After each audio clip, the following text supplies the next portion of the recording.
We continue to look at the LA Kings defense with a focus on the team's second pairing, and some of the Kings' top prospects have already taken the ice and will be competing against each other soon. Details on that on this edition of Locked On LA Kings. You are Locked On Kings, your daily podcast on the Los Angeles Kings, part of the Locked On Podcast Network, your team every day.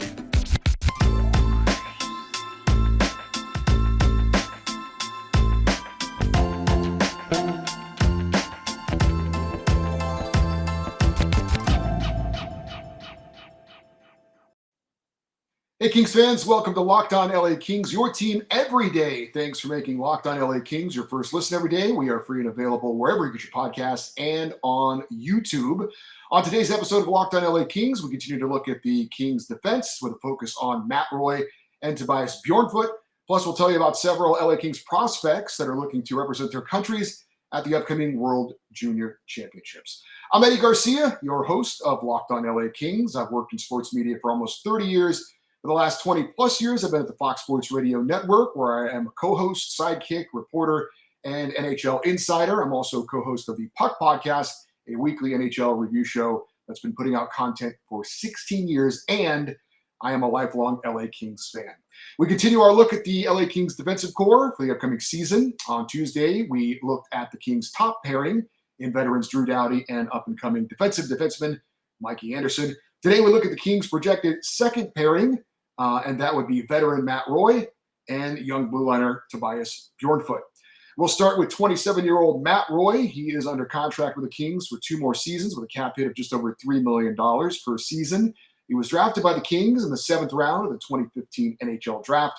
After 102 games in the AHL with the Ontario Reign, he made the jump to the NHL, making his debut in the 2018-19 season.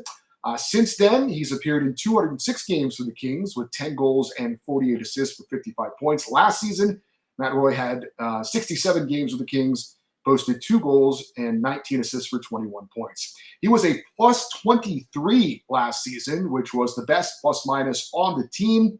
That's obviously very impressive for a guy that doesn't provide a lot of offense. Bottom line is that teams don't score much when Matt Roy is on the ice. He is a very steady, reliable defenseman.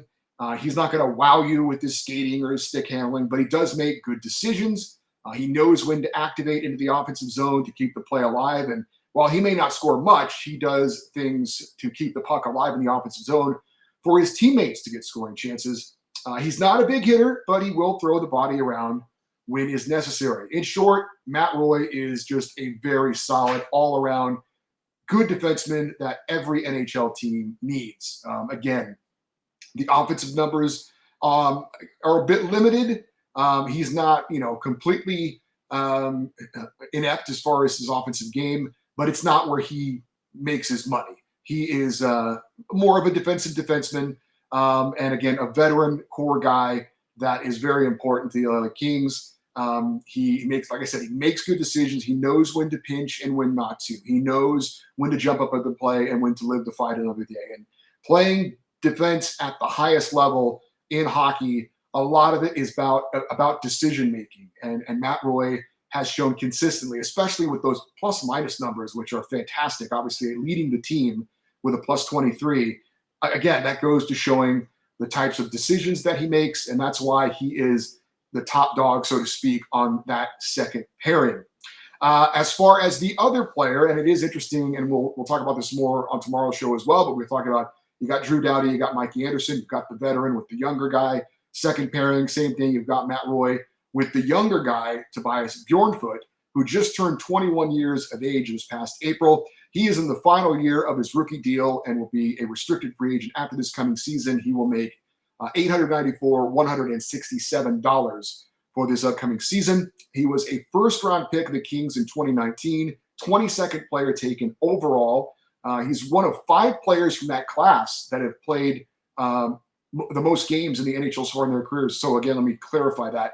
There are 5 players in the NHL taken in 2019 that have played more games than Tobias Bjornfot. So he has played a lot of games is the point that's trying to be made there. And of those 5 players, he's the only defenseman. So he has played the most games of any defenseman taken so far in that 2019 class. Last season was his first full season in the NHL where he played 70 games. He had no goals and 8 points. He was a -12 in the plus-minus category, and that was the worst on the team. We do have to keep in mind when grading and critiquing Tobias Bjornfot, again, he is still very young, and defensemen and goaltenders usually take a little bit longer to develop. The Kings have decided that it is best for Tobias Bjornfot's development to have him at the NHL level and not the AHL level, and so he's learning on the fly a bit. We have to be fair to him. On the other hand, the Kings did invest a number 1 pick in him not that long ago, the 22nd player taken overall. So there are a lot of high expectations. When you take a player that high, then you are expecting him to be a little bit better than what Tobias Bjornfot was last season. And I got to tell you, when I saw that he played 70 games last year, I was pretty shocked because that is a lot of games for a guy who didn't really stand out much in my memory. That is to say, I couldn't tell you what was the signature moment last season for Tobias Bjornfot. That might sound harsh, but he was out there, he was doing his job, but he didn't really dazzle, he didn't flash. He's known for his skating, but I said no goals, only 8 points, certainly didn't contribute much offensively. But I will say this in his defense. Like I said, he is young, he is learning, and I never really noticed him, though, being out of place defensively. I never really noticed him making really bad decisions, gambling at the wrong time, those types of things. So he was kind of a neutral player. He didn't provide a lot that is going to make you step up and take notice of him. But he also didn't do a lot where you're like, oh, what is this guy doing out here? Oh, no, Bjornfot's on the ice again. Let's get him off the ice as soon as possible. So I don't want to say mixed bag, because I think that implies that he did some good things and some bad things. It was just kind of a very even game from Tobias Bjornfot. So what can we expect from him going forward? Like I said, last year was his first full season in the NHL. So I hope and expect him to take another step in his development. I think if he gets to be paired with Matt Roy for the entire season, that's certainly going to help him, because for defensemen, sometimes you don't get to pick your partners, obviously, and you don't get to pick how long you get to play with those partners, because injuries are a part of the game. That certainly was part of the factor for Tobias Bjornfot last year, having maybe a bit of an up and down season. He was with Matt Roy earlier in the year, but then Matt Roy got hurt, and then later in the year Bjornfot got hurt, and then he was paired up with another rookie in Sean Durzi. So that didn't help as far as the numbers, impressing you in any way. If he can get a full season playing with a reliable guy like Matt Roy, and you learn off of what happened last year, hopefully he can relax a little bit more, make better decisions as far as when to carry the puck, maybe inject himself into the offense a little bit more, but continue to do the things that made him a reliable defenseman, and maybe get that plus minus up a little bit, because the -12 and being the worst on the team obviously isn't a great sign. So when you talk about Tobias Bjornfot, again, there is a lot of expectations. Again, when you use a first-round pick, when you're drafted in the top 25 of the NHL draft, there is a lot expected of you. At the same time, just turned 21 years of age, just played his first full season in the NHL. If we see a progression this coming season, if we see those numbers go up a little bit, he scores a handful of goals, he gets in the 25-point range, something like that, and he continues to play a reliable game defensively, then we can start to say, okay, we're seeing some of the things that had the LA Kings take him so highly in the draft. But so far, like I say, a very kind of even keel first season for Tobias Bjornfot. I think everyone expecting, though, him to take another step in his development this coming season. Hey, if you want to place a wager on the LA Kings to win the Stanley Cup next season, BetOnline.net is the fastest and easiest way to check in on all your betting needs. Find all your favorite sports and events at the #1 online source for odds, lines, and games. Find reviews and news of every league, including Major League Baseball, combat sports, esports, and even golf. Head to BetOnline or use your mobile device to learn more about the action happening today. BetOnline, where the game starts.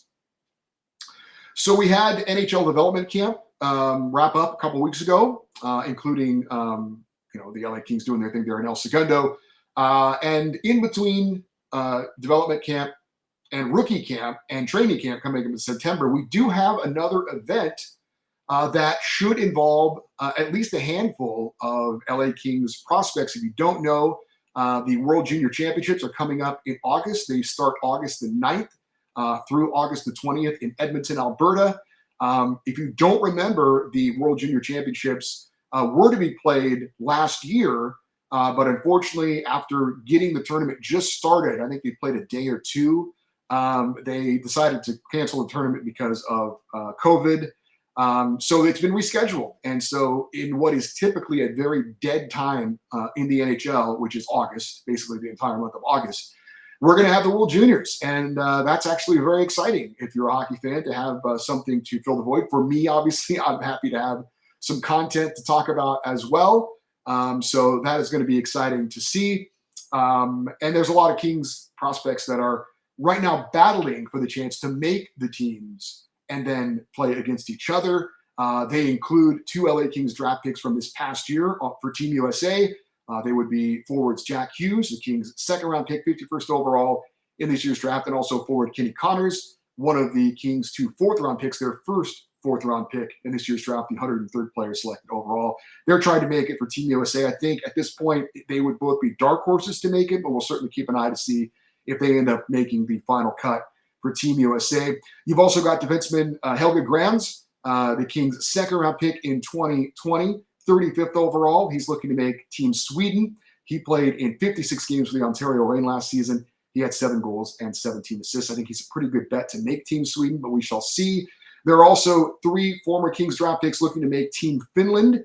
They are defenseman Otto Salin, who was the Kings' 5th-round pick in this year's draft, 148th overall. Also forward Samuel Helenius, the Kings' second-round pick, 59th overall in 2021.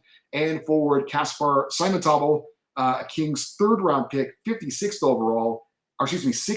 overall in the 2020 NHL draft. But the best bet to make a roster is without question Kings' highly touted defenseman Brandt Clarke for Team Canada.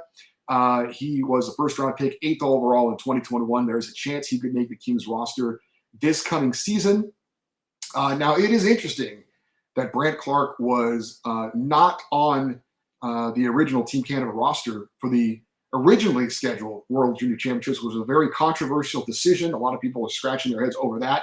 This time around, he is in camp for Team Canada. He is expected to make the final roster and be one of the top defensemen for Team Canada. So we think that Brandt Clarke, of all the Kings prospects, is going to be the most likely player to be taking a prominent role for Canada in the World Junior Championships. Unfortunately, there is another King who's not going to be playing in the World Juniors, and that is forward Martin Chromiak, the Kings' 5th-round pick, 128th overall in 2020. He has been a rising star in the Kings development organization. He's not going to play, though, in the World Juniors coming up for Slovakia because of an undisclosed health issue. Apparently, this is also why he did not participate in the Kings development camp a couple weeks ago. I don't know any details on this. I haven't had a chance to talk to anybody if they have any more information. I've done a lot of Google searches to try and find out some more information about this, but I haven't. Obviously, it's a bit concerning to just not know what is going on, to know the seriousness of this, but it's obviously serious enough to keep him out of the World Juniors, and that's fairly significant. So hopefully, whatever the issue is, he will be healthy and ready to go when rookie camp comes around. Martin Chromiak, a player that a lot of people are excited about, who's been since he's been picked in the 5th round, has really shown himself to be a very high level prospect. He is a guy that we'll have to wait and see what's going on with him. So we will be keeping an eye on all these players to see if they make the cut for their countries. And when the World Juniors get underway, we will be updating you on how they do here on Locked On LA Kings. The World Junior Championships again coming up in a couple of weeks. August the 9th, they start. And all those games, by the way, if you want to watch them, are going to be broadcast on the NHL Network. Now, they will be going on during the day. If you have a job, maybe you can stream it online or something like that. But if you can't watch it, we will keep you updated on how those Kings players do at the upcoming World Junior Championship. Hey, just a reminder that Locked On NHL has you covered for all your league-wide NHL talk with a rotating cast of local hosts from the Locked On NHL channel, breaking down the biggest stories in hockey 5 days a week. Subscribe for free on your favorite podcast app or on YouTube. We do have a bit of a rivalry report. I've been mentioning this a couple times. We're going to make this kind of a regular feature going forward. Probably devote a certain day to it once the regular season gets going, just to touch on the other Pacific Division teams that the Kings are going to be competing against for playoff spots for the coming season. But because news comes out sporadically at this time of the year, we'll just have these little reports when when there's news available. And there is some news involving the San Jose Sharks. They just hired a new head coach. His name is David Quinn. You might know him from his time with the New York Rangers, where I believe he was there for 3 seasons. They made the playoffs once. He had a record slightly above 500, a handful of games above 500. But he used to coach Boston University, which, if you don't know, collegiate hockey is a very respectable and storied hockey program at the college level. He also played there, was an assistant there, and he has a relationship with new Sharks general manager Mike Greer, who is also a BU grad. I'm not sure how much crossover time there was there with those two guys, but there is a relationship because of their shared college that they went to. Again, David Quinn is the new head coach of the San Jose Sharks. To be honest with you, as a Kings fan, does that news concern me in any way? Honestly, not really. I'm not saying he isn't a good coach, but he had a decent team in New York and was okay. He's taking over not a great roster in San Jose. And so I don't expect a lot from him. If this was news of Barry Trotz taking over the Sharks, I'd be like, oh no, that guy is a Hall of Fame coach and he's really good. That could be an issue. Maybe he can get that team in the right direction. But what's going on in San Jose right now? If I were them, I'd be in a full rebuild. I'd be doing a Arizona Coyotes or Chicago Blackhawks situation. Yeah, there is some talent there, but I think it's a lot of wishful thinking if they think that they're going to be a playoff team this year. Now we'll see. I mean, there's always teams that defy expectations, but I would be very surprised if the Sharks are in contention for a playoff spot this year. And we'll see what David Quinn does, getting an opportunity there in San Jose. But that is the big news for one of the Kings' rivals, the San Jose Sharks, from this past week. Coming up on Thursday's show, we're going to update you on, of course, any LA Kings news that happens during the day. We'll continue our breakdown of the Kings defensive core, looking at their projected third pairing. We'll also give you another installment of Name That King, a feature we're going to have for sure every week during the offseason. Maybe it continues during the regular season, depending on how much news there is to talk about. But it's just a little feature where I give you information and details on a former Kings career. Have you try and guess who it is. There's no prizes involved. Sorry about that. But and then at the end, we tell you who it is. And if you're not familiar with that player, maybe you learn a little bit here on Locked On LA Kings. Also wanted to mention kind of my general idea on the show going forward as far as when the shows come out. During the off season, I have been usually recording these shows and uploading them in the early afternoon or evening. Unfortunately, if you're watching this, it's late evening. But anyway, because the news is limited at this time of the year, what we're doing is we're trying to make sure that whatever the day's news is for that day, the news cycle kind of wraps up, around 5 o'clock or so Pacific time. And that's when we record the show to make sure whatever news there is out there involving the Kings, you're going to get it for that day.